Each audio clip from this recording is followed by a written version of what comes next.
عمر بن عبدالعزیز 3 بر اعظم پر حکومت کی. عمر بن عبدالعزیز، بنو امیہ، مروان 9 مہینے حکومت کی. اس کا بیٹا عبد الملک بن مروان 21 برس حکومت کی. اس کا بیٹا ولید 10 سال حکومت کی. اس کا بیٹا سلیمان 2.5 سال حکومت کی.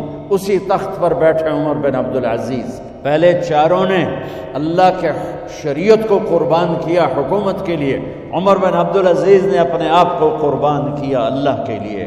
حکومت کو پاؤں کے تلے رکھا اور اللہ کی رضا کو سامنے رکھا. کیسی سلطنت کی؟ جب گورنر تھے تو 60 اونٹوں پہ سامان چلتا تھا. جب امیر المومنین بنے تو بچے کہنے لگے ماں سے، بچے بچیاں 12 تھے، ماں سے کہنے لگے کہ عید کا موقع آ رہا ہے، ابا سے کہو ہمیں نئے کپڑے تو لے کر دیں. ان کی ماں کا نام ہے فاطمہ، بچوں کی ماں کا نام فاطمہ بنت عبد الملک. یہ دنیاوی سٹیٹس میں سب سے بڑی خاتون گزری ہے. آج تک اس کے لیول کی کوئی عورت نہیں آئی.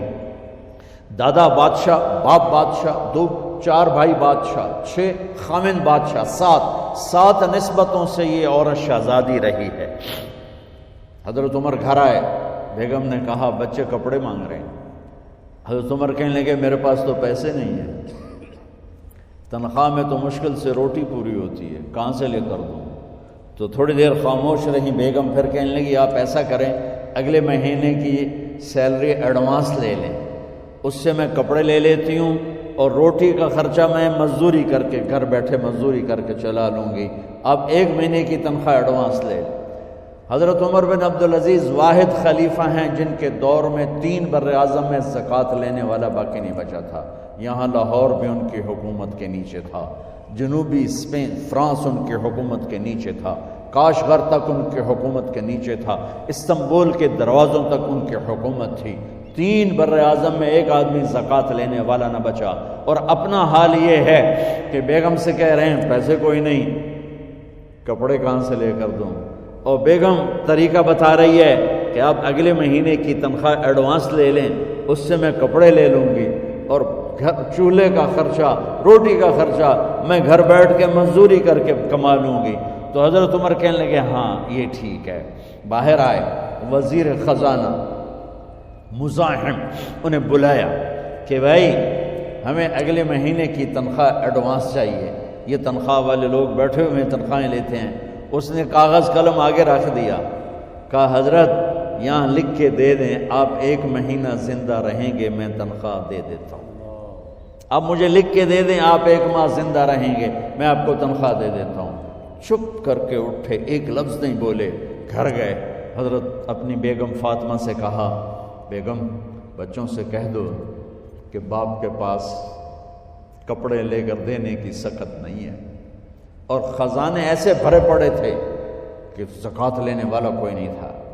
عید کی نماز ہوئی، نماز کے بعد جب ساری فیملی ملنے آئی اور بچے بھی ملنے آئے تو ان کو دیکھ کر ان کی آنکھوں میں آنسو آ گئے. کہنے لگے بچوں آج تمہیں دکھ تو ہوگا اپنے باپ پر کہ ایک جوڑا کپڑا بھی لے کر نہ دیا عید کا.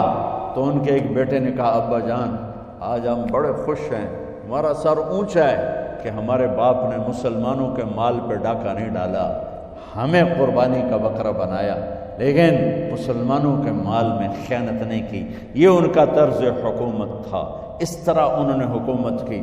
گھر میں تشریف لائے تو بیٹیوں سے بات کی تو انہوں نے منہ پہ ایسے دوپٹہ رکھا ہو، منہ پہ دوپٹہ رکھ کے بات کریں. تو فرمانے لگے کپڑا تو ہٹاؤ، دوپٹہ کیوں رکھا ہوا ہے؟ تو گھر کی خادمہ زور زور سے رونے لگی، کہنے لگی امیر المومنین آج آپ کی بیٹیوں نے کچا پیاز توڑ کے روٹی کھائی ہے تو وہ اس کی بو ہے منہ میں، آپ کو بو سے نفرت ہے اس لیے منہ پہ کپڑا رکھ لیا. تو حضرت عمر اتنا روئے کہ ان کی داڑھی تر ہو گئی. کہنے لگے آخر میں جب تھوڑا آسرے میں آئے کہ میری بیٹیوں تمہارا باپ تمہیں بڑے اچھے کھانے کھلا سکتا ہے لیکن میں جہنم کو برداشت نہیں کر سکتا، میں جہنم کی آگ برداشت نہیں کر سکتا. اب مرنے کا وقت آ گیا. جب وہ گورنر تھے تو 60 اونٹوں پہ ان کا سامان چلتا تھا، اور جب وہ امیر المومنین بنے تو عیادت کے لیے لوگ آ رہے تھے، تو سالے عیادت کے لیے آئے، فاطمہ کے بھائی۔ کپڑے دیکھے امیر المومنین کے تو بہن کو ایک طرف کر کے فرمایا، بڑے نیک سرداروں میں سے تھے یہ مسلمہ بن عبد الملک، کہنے لگے امیر المومنین کے کپڑے تبدیل کروا دو، لوگ پوچھنے آ رہے ہیں تو میلے کپڑے اچھا نہیں لگتا۔ کہا جی بھائی کرواتی ہوں۔ اگلے دن جب وہ حال پوچھنے آئے تو پھر وہی کپڑے تھے، تو انہوں نے ان کو الگ جا کر کہا، بہن میں نے تمہیں کہا تھا کپڑے بدلوا دیتی، کیوں نہیں بدلوائے؟ تو وہ رونے لگی، کہنے لگی کہاں سے بدلواؤں، جوڑا ہی ایک، کہاں سے بدلواؤں؟ اور حکومت کتنی تھی؟ 3 بر اعظم کی، 3 بر اعظم کی حکومت۔ ہمارا تو پٹواری امان کا نہیں ہے، اور وہ 3 بر اعظم کی سلطنت لے کر ایک جوڑے میں اللہ سے ملنے جا رہا ہے۔ ان کو زہر دیا گیا، جب ان کی موت کا وقت قریب آیا تو انہوں نے رجا بن حیوہ کو بلایا۔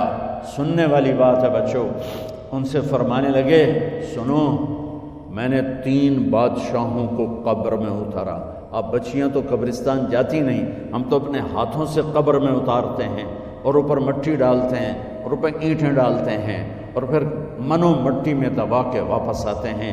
یہ منظر آپ بچیوں کے تو دیکھنے کا بھی نہیں ہے۔ وہ کہنے لگے میں نے 3 بادشاہوں کو مٹی میں ڈالا، لیکن ان کے کفن کی گرہ کو جب کھول کے دیکھا تو ان کے چہرے قبلے سے ہٹ چکے تھے، اور رنگ ان کے کالے پڑ چکے تھے۔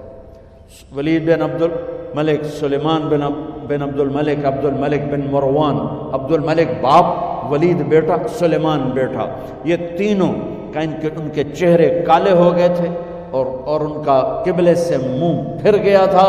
اب میں مرنے لگا ہوں، مجھے پہلے ضرور چیک کرنا کہ میرا اللہ میرے ساتھ کیا کرتا ہے۔ پہلے تینوں کی ظلم کی حکومت تھی، ان کے چہرے قبلے سے کیوں ہٹ گئے؟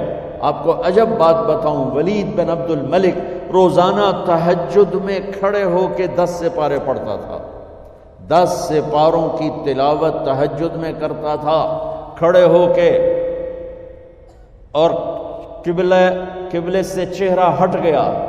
سلیمان بن عبد الملک تہجد گزار، چہرہ قبلے سے ہٹ گیا، ظلم کیا، ظلم کیا، ظلم کیا، خون کو پانی بنا دیا، حکومت پر شریعت کو قربان کیا، رشتے ناتوں کو قربان کیا۔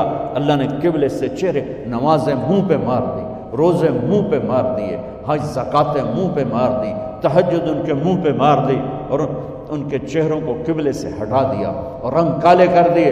عمر بن عبدالعزیز نے اسی سلطنت کو عدل سے بھر دیا، اسی سلطنت کو عدل سے بھر دیا۔